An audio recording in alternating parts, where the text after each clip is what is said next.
Before I try to answer the question, I wanted to point out that I'm not going to compare one cruise line to another. I'm going to focus on Royal Caribbean, and the reason is because we've got a cruise booked on that cruise line. Instead, I'm going to focus on the difference in cost between a cruise, an amusement park, and an all-inclusive resort. I decided to pick the all-inclusive resort, Dreams Cozumel Cape Resort and Spa, and the reason was because it was a good value based on ratings and price. And for the amusement park, we chose Universal Studios in Florida because it's somewhere we've been before and we would love to go again. So let's get started with the resort. I went ahead and entered the same dates we have set up for the cruise, and the total came out to be $3,188, taxes included. I'm sure there are going to be other fees like resort fees, but those aren't included in this total. I wouldn't know exactly what they are until we went through with the purchase, but I'm not going to do that. Now I'm going to enter the same dates in for Universal Studios in Florida for 2 adults and 1 9-year-old child. It looks like they're offering a bundle and save deal. It's like we're going to save $125 if we choose this package. Let's start booking. It looks like there are plenty of choices here for hotels, but it looks like the stay price is going to increase depending on what we choose.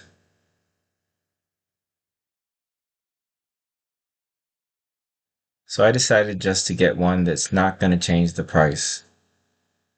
I went ahead and got all our selections made, and I only added breakfast for each one of us, 2 adults, 1 child, for each day we're going to be there except for the first day.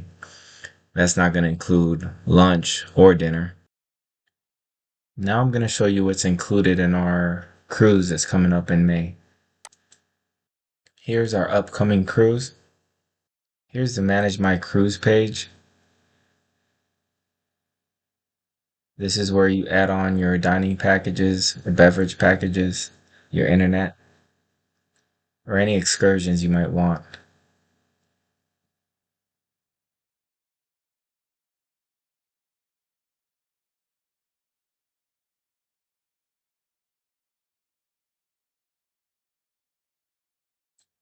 But let's get into what's already included.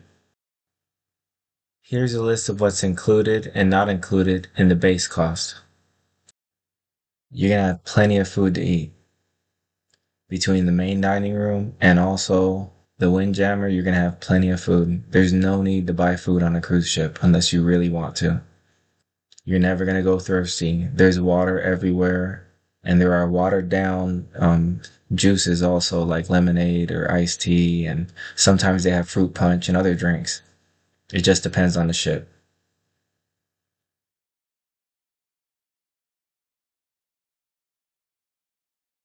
Now let's take a look at some of the food that's available in the Windjammer, which is a buffet. There's all types of desserts, and they're almost open all day long. Almost. They have to close to make the transition from lunch to dinner, from breakfast to lunch. But there's just so much to eat there. And I forgot to mention there's coffee also throughout the ship. Something else to think about is that there's so much to do on these ships that even on a smaller ship, it's going to be hard to do everything if you go on a 3 or 4 night cruise. They have a list of daily activities, and there's just so much to do. Let's take a look at some of the things to do. Their app is where you're going to want to go to actually see everything that your specific ship has to offer for you. Enough of that though. Let's look at the cost breakdown here. Let's compare costs now between each type of vacation. We have the cruise, the all-inclusive, and the theme park. 7 nights for the cruise, 7 for the all-inclusive, 6 for the theme park. All departing the same day. The base cost for the cruise is actually less than the all-inclusive, and the theme park. But when you add the taxes, fees, port expenses, you come up less than the all-inclusive, but now we're at a higher amount than the theme park. But that's before gratuities. An estimated 378. That brings our total to almost 3,223. That's still less than the all-inclusive. Now, to make things equal, we're going to have to add food costs because I only added breakfast for each day for each person. So now here's our description for the adults and the child. If we add these amounts, that brings our total to 3,385. I'm adding an extra $600 on each to reflect our personal spending habits when we go on vacation. And it keeps everything equal between each, but makes it more realistic. Now I'm not adding airfare for any of them.